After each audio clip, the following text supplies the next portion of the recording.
नमस्कार, जय भीम। मैं डॉक्टर कुलदीप सिंह एक कविता को लेकर आपके सामने प्रस्तुत हूँ। कविता का शीर्षक है सन 1851 साल बड़ा था खास। यह कविता बाबा साहेब डॉक्टर अम्बेडकर के जीवन संघर्ष, उनके योगदान और संदेशों का चित्रण करती है। कविता बाबा साहब ने इस बात पर जोर दिया था कि हमें अपने भाग्य के बजाय अपनी मजबूती पर विश्वास करना चाहिए। तो उनके इसी संदेश के परिप्रेक्ष्य में, उनके इसी संदेश के संदर्भ में मैंने इस कविता का सृजन किया है। तो आइए कविता को पढ़ते हैं। सन 1851 में साल बड़ा था खास। 14 अप्रैल को भीमराव जन्मे, जो बने वंचितों की आस। राम जी सकपाल पिता थे, उनके फौज में सूबेदार। माता भीमाबाई थी, उनकी बहुत ही समझदार। बचपन से ही बाबा साहेब में स्वाभिमान भरा था। जुल्म सितम हुए भारी उन पर मन में भय न जरा था। पढ़ने लिखने की भीमराव में चाह भरी अथाह थी। कैसे रुके पढ़ने से भीमा, ये जातिवादी दुष्टों की बड़ी व्यथा थी। पर रुके नहीं, पढ़ते ही गए। ज्ञान के दीवाने थे वो भारी, इसलिए ज्ञान का प्रतीक कहती आज उन्हें दुनिया सारी। शिक्षित बनो, संगठित रहो और संघर्ष करो, उनका था संदेश। भाग्य की बजाय खुद मजबूत बनो, दिया बाबा साहब ने उपदेश। बाबा साहब ने देखा था वंचितों के उत्थान का सपना, जिसके लिए उन्होंने पूरा जीवन लगा दिया अपना। अछूतों को न्याय दिलाने हेतु बाबा साहब ने संघर्ष किया था। अछूतों की आज़ादी हेतु अपने बच्चों तक को कुर्बान किया था। त्याग और संघर्ष की बाबा साहब अद्भुत मिसाल बने। शोषित, वंचित और महिलाओं के वो हितैषी थे बहुत घने। वंचितों को भी अधिकार मिले, इस पर बाबा साहब ने जोर दिया था। लंदन तक जाकर गरजे थे और भारी शोर किया था। अछूतों के हितों के खातिर गोलमेज सम्मेलन में अड़ गए थे।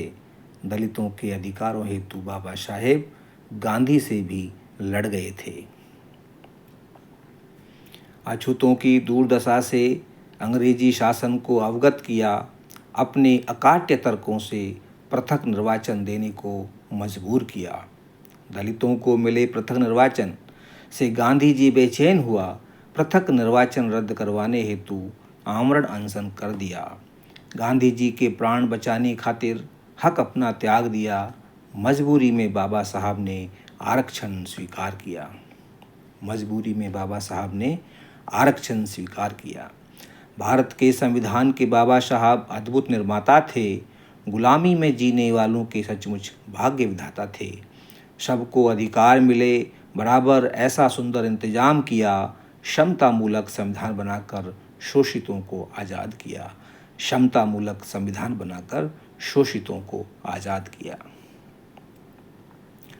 नारी को सम्मान मिले। बाबा साहब नारी हितैषी थे, बहुत बड़े नारीवादी थे।